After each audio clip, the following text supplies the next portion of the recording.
If you create a house or apartment, even for free, I challenge you, give a northeast toilet, give a northeast kitchen, and ask them to buy, they will not buy. I have often seen people who are having south facing kitchen tend to spend more money on their health issues. Give us 3 tips which needs to be followed by everyone with regards to each spaces. Welcome everyone. I'm Kajal Soni, bringing over 6 years of design expertise to your spaces. And today I am thrilled to have an esteemed guest joining us, Dr. Ravi Rao, a renowned Vastu practitioner and astrologer with nearly 30 years of international experience. Hello and welcome, Dr. Rao. Dr. Rao, how are you doing today? Hi, nice meeting you. So before we begin, I have a very quick question. So Vastu Shastra, everyone knows in general ki kya hai, kaisa hai. But very few people know about the science behind it. There are still a lot of people who think it's a superstition. So can you explain us ki what is the basis of this ancient wisdom? Like what is the significance of this? So, Vastu is nothing but dealing with nature, adjusting the nature in your favor for your better results. Like we are shooting something, we need sound, we need light, we need equipment. 3-4 components. Similarly, for any action that you want to do in life, you need 5 elements, which are called Panchabhutas. The Vastu is a blend of those things in any residential place or a commercial place. So, for example, if someone has bought a house, 1 BHK or a 2 BHK, the directions, if they are not as per Vastu, if they are not Vastu compliant, so how can one have, work that thing? Vastu only says use the right material wherever you live, in whichever format you live, more harmonious to you. Simply, in summer you like to wear cotton, in winter you like to wear silk. As simple as that. Whichever material that you have, you use them in the right blend and proportion, the direction, it will give you harmony. That's what is Vastu for anybody, whatsoever it is. So, what are the materials that can be taken into consideration while designing our houses, and what are the factors that affect Vastu Shastra while selecting the material? Now, when it comes to material selection, there is a plenty of variation. What Vastu is all about, it connects you to functionality. If you say kitchen, there is a certain amount of colors and material. If it's a bedroom, there's a specific color, specific material. If it is study room, there's a different color, different material. We have plenty of abundance of opportunities and material and creativity. If you say, I'm making a restaurant, we know there's a public area, private areas, cooking areas. If you say residence, there is a living room, drawing room, dining room, kitchen. So once you have those definitions right, it's easy to play with Vastu, and it's a very blessing. If you follow Vastu knowingly, unknowingly, it will take you to the next level. So, basically, zoning is very Very important. important. Functionality of the space and how the flow of the space is. Yes. As you mentioned that we can use certain set of colors or material for any space, can you give us any example for the audience to understand better? So if you want me to put the best practices, I've always been recommending natural material. It's not that I like natural material. I like any material, whatever goes with your budget. But if it serves the purpose and if it enhances the Vastu and the results are good, they'll follow naturally. So if you want to give an example, the lowest is laminate. Okay. No laminates. The best one is veneer, which is a wood pulp. The best one is the wood, which is naturally by itself. If in the case of furnishing surfaces, layouts and other Finished things. surfaces.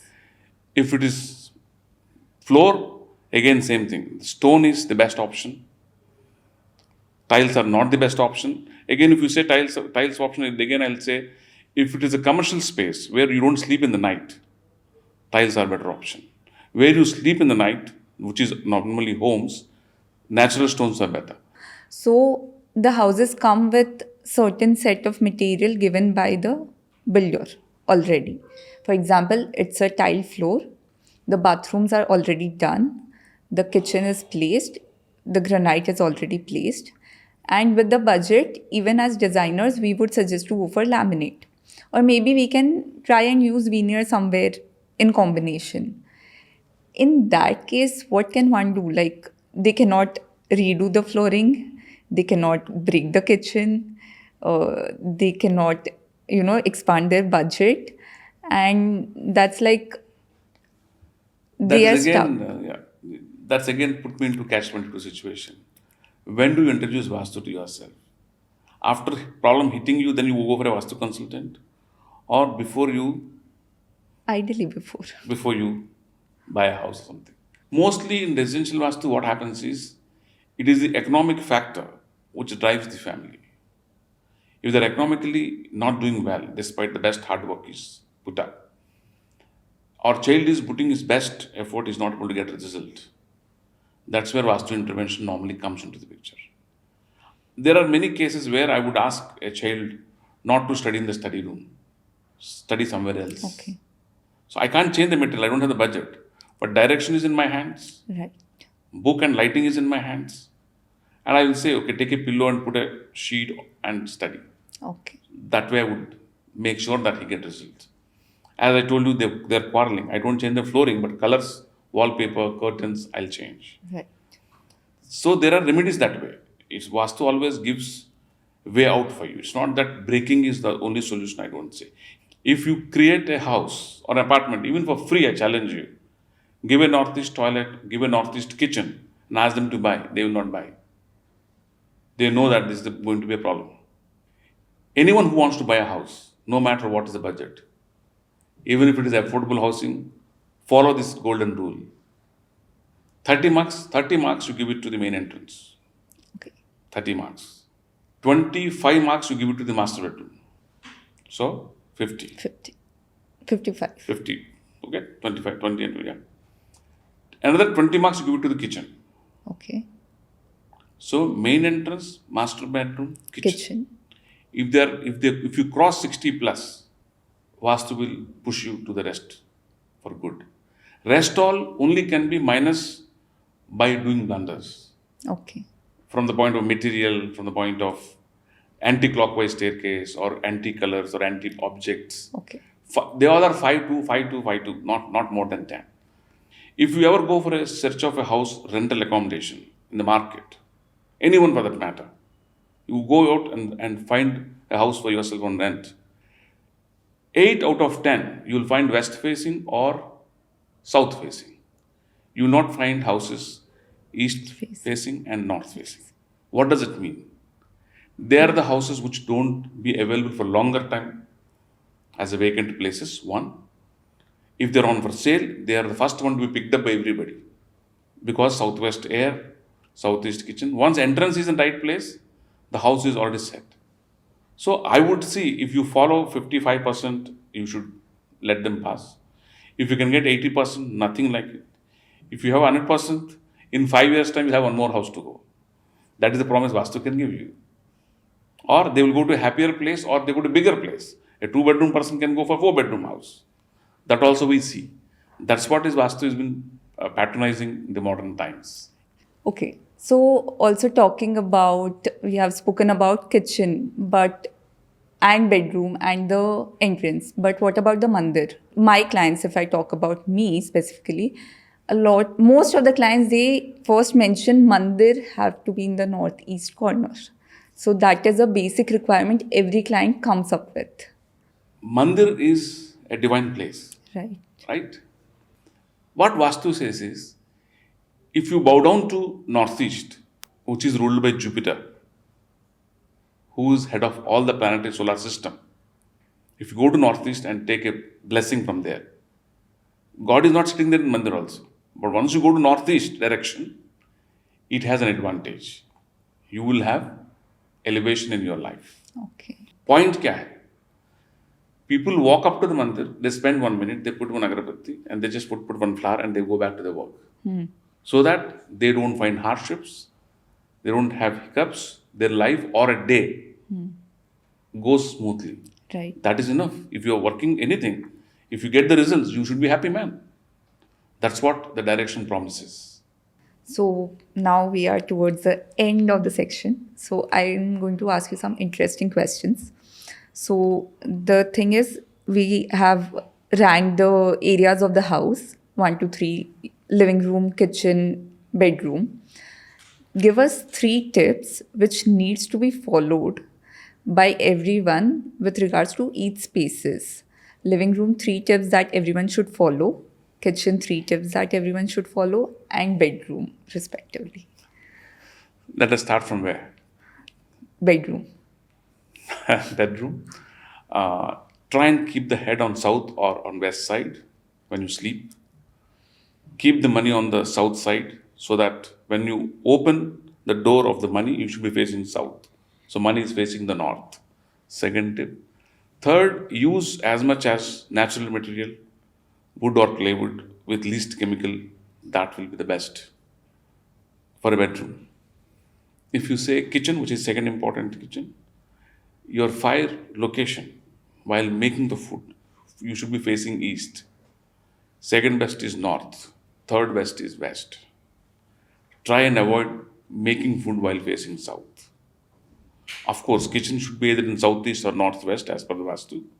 If after having fulfilled that part of it, try and make sure your fire position is like this, and try and have an object which is uh, your divine, whichever whomsoever you believe you yourself, next to the fireplace, so that a safety and sanctity is maintained and people stay healthy. I have often seen people who are having south facing kitchen tend to spend more money on their health issues.